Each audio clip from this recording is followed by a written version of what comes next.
ఈ లోక మర్యాదను అనుసరింపక ఏది ఉత్తమమో ఏమనగా ఏది అనుసరింపక ఉత్తమమును వాక్యాన్ని మార్చి చెప్తుందండి. ఉత్తమమును అనుకూలమును సంపూర్ణమైన అమ్మా ఈ లోక మర్యాద మనకు అక్కర్లేదు. మనకేం కావాలి? మనకి ఉత్తమము కావాలి. ఉత్తమం అంటే దేవుని నుంచి ప్రాముఖ్యమైన వ్యక్తిగా, కుటుంబముగా, సంఘముగా మనం జీవించాలి. ఉత్తమమైనది మంచిది. ఉత్తమం అంటే ఏంటి?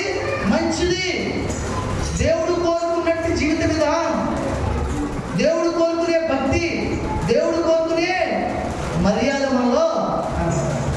దేవుడు ఎట్టి మర్యాదను కోరుకుంటాడు? అమ్మా ఎట్టి మర్యాదను కోరుకుంటాడు? పెద్దలుగా ఉండాలనుకున్న వారిని, ఖ్యాతి కావాలనుకున్న వారిని, ఈ లోక మర్యాదలు కావాలనుకున్న వారిని దేవుడి దృష్టిలో గౌరవంగా ఏంటంటే దేవుడు ఎవరు ఇస్తాడు? తగ్గింపు, దీన మనసు, సాత్వికము. దేవుని సన్నిధిలో ఎవరైతే ఫంక్షన్ టైంలో వాళ్ళ వస్త్రాలు మార్చుకుని రాకుండా పాత వస్త్రంతో ఆ పాత్రలు కడుగుతూ అవి ఎత్తు పోస్తూ వారు తిన్న తర్వాత ఆకులు ఎత్తుతూ వడ్డిస్తూ వండుతూ ఇంకా వాక్యం వింటూ దేవుని పనులు నిమగ్నమై వారి కష్టాన్ని, వారి శ్రమని ఎవరైతే దేవుని సన్నిధిలో ఖర్చు చేస్తున్నారో వారికి గౌరవ ప్రభావాలు కలుగును గాక. ఆమేన్. ఎలాంటి గౌరవ ప్రభావం ఉంటాయి తెలుసా? ఉన్నతమైన వారి దగ్గర వారు నిన్ను గుర్తిస్తారు. మనం చెప్పుకున్నాం కదా కవిత గారి గురించి. ఆయన ఎవరండి? సాంబార్ అంటే కూడా ఆయన బట్టలు పడుతున్నప్పుడు కూడా ఆయన ఆకృతున్నారు ఎవరైనా అని స్థానిక దైవజనుడు అడిగితే అప్పుడైనా ఏం చెప్పాడు? ఆయన మా డిస్ట్రిక్ట్ కలెక్టర్ గారండి. ఆయన ఈ పనిచేయని మీటింగ్లో ఆయన నిర్ణయించుకున్నారని అనలేదా? అప్పుడు దేవుని దృష్టికి, దైవజనుడి దృష్టికి గొప్పవాడే కదా ఆయన. గొప్పవాడు దేవుని స్తోత్రం. అది ఎవరిచ్చింది? దేవుడిచ్చిన మర్యాద, దేవుడిచ్చిన గొప్పతనం. అది దేవునికి మహిమ కలుగునుగా. హల్లెలూయా. కాబట్టి ఉత్తమము, అనుకూలమైనది. అనుకూలమైనది అర్థమేంటి చెప్పండి మీరు? అనుకూలమైన అర్థమేంటి? మనకి సరిపడేది, మనం ఇవ్వగలిగేది, మనం చేయగలిగేది, తప్పక అనుకూలమైన పని. అంటే సమయానికి రోజు నువ్వు పని మానేసావు, ఆరాధనకి వెళ్ళాలని. అవునా? మానేసావు లేదా? సమయానికి వచ్చిన ఎంతమంది ఉన్నారు ఇక్కడ? నా దృష్టికి సమయానికి వచ్చిన వాళ్ళు ఇక్కడ ఇద్దరే కనబడుతున్నారు ఈరోజు. వాళ్ళ అనుకూలమైన సమయాన్ని దేవుడి సమయాన్ని ఉపయోగించుకున్నారు. మిగతా వాళ్ళు లేట్ వచ్చిన వాళ్ళందరూ కూడా సమయానికి రాని వాళ్ళందరూ ఏం చేశారు? అనుకూలత కూడా ఈరోజు పని మానేసావు, అన్ని మానేసావు, దేవుడి సన్నిధికి వెళ్ళాలనుకున్నావు, కానీ సమయానికి రాలేదంటే నువ్వు అనుకూలమైనది ఎంచుకోవట్లేదు, నీకు అనుకూలమైనది ఎంచుకుంటున్నావు. దేవునికి అనుకూలమైన సమయం ఎంచుకోవట్లేదు నువ్వు, నీకు అనుకూలమైన సమయం. పాటలు అయ్యేకెళ్దాంలే, ప్రార్థన అయ్యేకెళ్దాంలే, పర్లేదులే, పర్లేదు ఉంటాడు ఆయన, బాగా పాడుతున్నాడు సార్, బాగానే. ఆరాధన అయ్యేకెళ్దాంలే, వాక్యం చదవకెళ్దాంలే, సాక్ష్యం ఇచ్చేకెళ్దాంలే, ఇంకా ప్రశస్తమైన సమయము అనలేదు కదా అనేటప్పుడు కేటు తడతాం దేవుని స్తోత్రం కదా.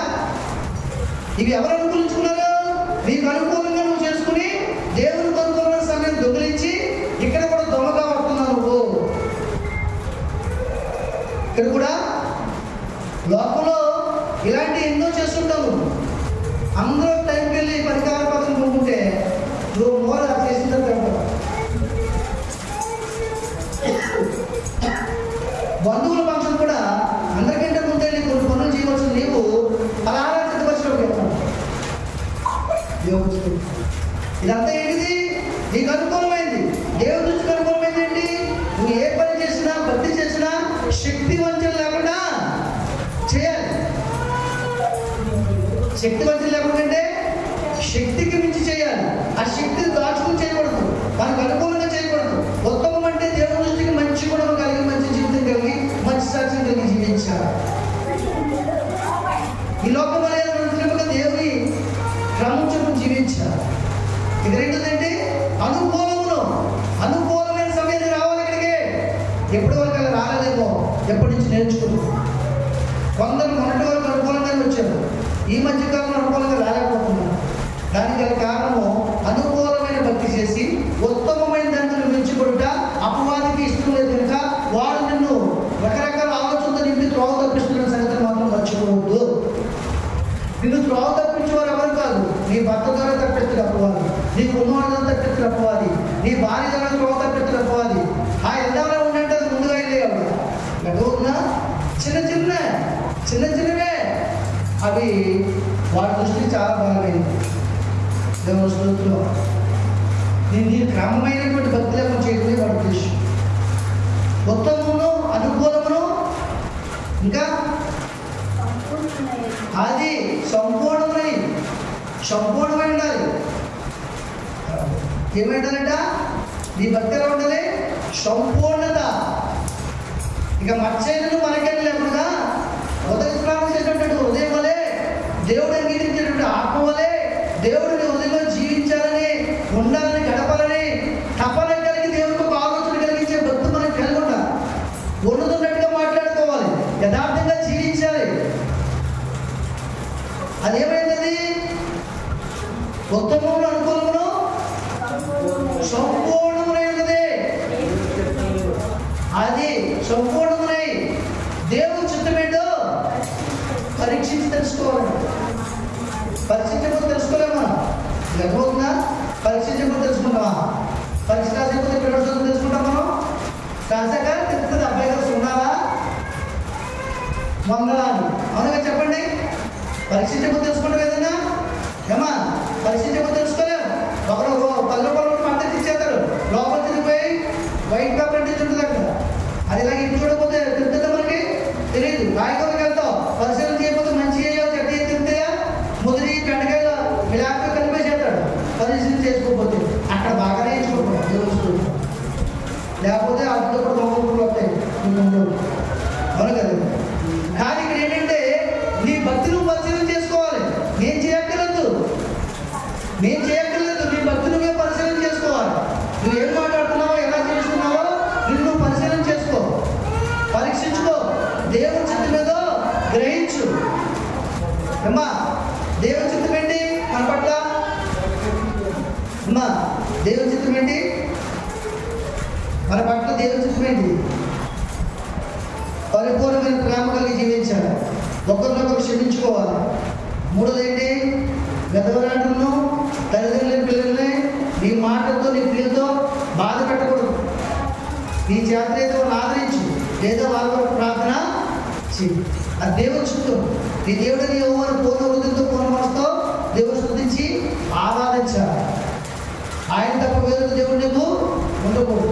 ఆయన ఆజ్ఞను కట్టలేని రకంగా ఆనందించి నీ ఎముకలు సత్తువ, నీ శరీరం రాజ్యము, నీ హృదయాన్ని నెమ్మది అలా జీవించి నీవే సంపాదించుకోవాలి. దేవుడు స్తోత్రం. నీలో ఉన్న పాపాన్ని ఎవరు తీసుకోవాలని చెప్పాడు కదా వారం దేవుడు? చెప్పాడు లేదా? నీలో ఉన్న పాపాన్ని ఎవరు తీసుకోవాలి? అట్లాంటి ఎవరు తీసుకోవాలి? నువ్వే తీసుకోవాలి. నేను ఎత్తి మీద వెళ్తున్నాడు, కాకేసింది అనుకోండి, ఎవరు తీసుకోవాలి? అమ్మా నువ్వే చూసుకోవాలి. ఎవరైనా చెప్తారంతే, నీ ఎత్తి మీద కాకి పంట చేసింది చూడండి, అంతేనా? ఎవరు తీసుకోవాలి? చెప్పినా కొడుతాడా? అడగడా? ఎత్తి మీద కొట్టేస్తాడు అర్థమైంది కదా. మరి ఏదో చెప్పాను కానీ నీ కడపంట ఏంటని ఒక ఒట్టు వేసి ఇప్పుడైనా కడుతాడు, అంతే కదా. కాబట్టి మనలో ఉన్న పాపాలు మనమే తీసుకోవాలంటే మన భక్తి ఉత్తమమైనదా కాదా, దేవుని దృష్టికి అనుకూలంగా ఉందా లేదా, మన జీవితం, మన సాక్ష్యం, మన నోటి విధానం కలిగింది అని పరిశీలన చేసుకుని సంపూర్ణతలు రావాలి. సంపూర్ణతలు రాకుండా పంట పోయలేదు. చదువు దేవుని మేపరచదు. ఇలాగ అమ్మాయిలు వెళ్తున్నారు, పొలం దున్నుతారు, అందులో చెత్త తీస్తారు, కలుపుమని చేస్తారు, ఊడుకు నారు పెడతారు, ఏమండి దాన్ని ఎదిగింపు చేస్తారు. ఎన్నులేసి 3 నెలల తర్వాత అది సంపూర్ణతలకు వస్తుంది. అప్పుడు ఆ పంటకు వస్తాడు. అప్పుడు చంద్రబాబు గారు 50 బత్తాలు పండించాడు దేవుడు. ఇన్ని బత్తలు ఈ సంవత్సరం 50 బత్తాలు పడింది. కొంతమందికి 40 బత్తాలు పడిందంట. సంపూర్ణతలకు వచ్చినప్పుడు ఏం సంతోషిస్తాడు? ఆ పంట పంటకు సంతోషం ఉంటుందా? ఉండదు. అలాగే నిన్ను బట్టి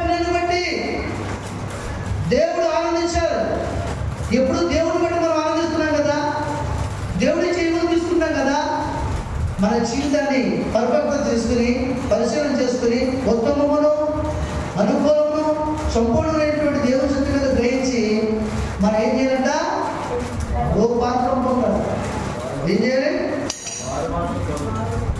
అదే మారు మనసు పొంది మీ మనసు మార్చుకుని రూపాంతరము పొంది ఏం చేయాలి? పరిస్థితి తెలుసుకున్నట్టు మీ మనస్సు మారి నూతన మౌతం వల్ల రూపాంతరం పొంది. మీ మనసు మారి ఏమవ్వాలి? నూతనం అవ్వాలి. అంటే మీరు ఒక మాట చెప్తే వింటారా? ఇది చాలా ప్రాముఖ్యమైనది. మనిషికి ఎంత వయసు అయిపోతున్నా సరే మనిషి ఎప్పుడు కూడా ఎలా ఉండాలి? ఎలా ఉండాలి? మనిషి ఎప్పుడు కూడా వృద్ధాప్యం వస్తున్న మనసులో ఉండాలి. మనస్సు ఎప్పుడు కూడా ఎలా ఉండాలి? యవ్వనము కలిగి ఉండాలి. అంటే ఎలా ఉండాలి? మనసు యవ్వనేచ్ఛలకు వైపు వెళ్ళమని కాదు. ఇలా అవుతుందా? యవ్వన వయసులో ఎలాగైతే మనిషి ఉంటాడో హుషారుగా, అతని మనస్సు ఎప్పుడు కూడా ఆనందంగా సంతోషంగా దేవుని చిత్తాన్ని జరిగించే మనసు కలిగి ఉండాలి. అలా ఉండాలంటే ఏం చేయాలి? దేవుని వాక్యం మనలో నిలుచుండాలి. ఆయన నుంచి ఆనందము, ఆయన నుంచి శక్తి, ఆయన నుంచి బలము, ఆయన నుంచి సంతోషము నీ వాక్యం నేను బ్రతికిస్తున్న ఆ బాధల్లో నమ్మదస్తున్న వాక్యం మన హృదయం నిండా ఎప్పుడైతే నింపుకున్నామో, ఎవరు హృదయం అయితే దేవుని వాక్యం ఉంటుందో వారు ఎల్లప్పుడూ సంతోషం ఉంటుంది. దేవుని చెప్పకూడదు, దేవుని భయపరచండి. ఎవరి హృదయం అయితే దేవుని వాక్యం పరిపూర్ణంగా ఉంటుందో వారు ఎప్పుడు సంతోషంగా ఉంటారు, వారు ఎప్పుడు ఆనందంగా ఉంటారు. వారికి లోక సంబంధమైన బాధలు ఉన్నా లేనట్టే కనబడతారు మనుషులు. దేవుడు హల్లెలూయా. నీకు తెలుసో తెలియదో నా గురించి సాక్ష్యం, అలాగే నీ గురించి కూడా సాక్ష్యం ఉంటుంది. అతనికి ఎన్ని కష్టాలు ఉన్నా సరే, అతనికి ఎన్ని బాధలు ఉన్నా సరే, అతని ముఖంలో కల తగ్గదో, అతను ఉన్నతనమో తప్పదు. నేను ఎప్పుడైనా చిరిగిపోయిన బట్టలు తిరిగానా? బాధలు ఉన్నాయని చెప్పండి. జుట్టు పెంచుకుని తిరిగానా? గడ్డలు పెంచుకుని తిరిగానా? ఏమ్మా ఎప్పుడు కూడా నేను మీకు అదే చెప్తున్నాను. పరిస్థితులు మారినా మన మనసులో ఉన్నటువంటి హృదయ ఆవేదన ఎప్పుడు కూడా ఇప్పుడు సంతోషం కనపడాలనుకుంటున్నాను. అలా ఎవరిని కంటే ఉండలేదు. అలా ఎవరిని కంటే ఎవరి వాక్యం ఉంటుంది ఎవరి హృదయంలో వారు తప్పకుండా ఆ వాక్యం నిన్ను బలపరుస్తుంది. ఆ వాక్యం నిన్ను తగ్గనివ్వదు. ఆ వాక్యం నిన్ను నేర్చుకుంటవద్దు. ఆ వాక్యం నిన్ను ఏం చేస్తుంది? ఉత్తేజింపజేస్తుంది, ఆలోచన ఇస్తుంది, బలం ఇస్తుంది, శక్తిని ఇస్తుంది, ఆనందం ఇస్తుంది, ధైర్యం ఇస్తుంది. నీకు వాక్యము దేవునికి ఇశ్రాయేలు ప్రజలు ఎర్ర సముద్రం చూసినప్పుడు భయపడ్డారు. కానీ చేతులెత్తి మోషే ప్రార్థన చేసి కలతో కొట్టినప్పుడు ఆ 2 పాయింట్ ధైర్యం తెచ్చుకున్నారు లేదా? ప్రయాణం చేశారు లేదా? అమ్మో ఇది మనలోంచి కప్పేది అనుకున్నారా? లేదే. హల్లెలూయా.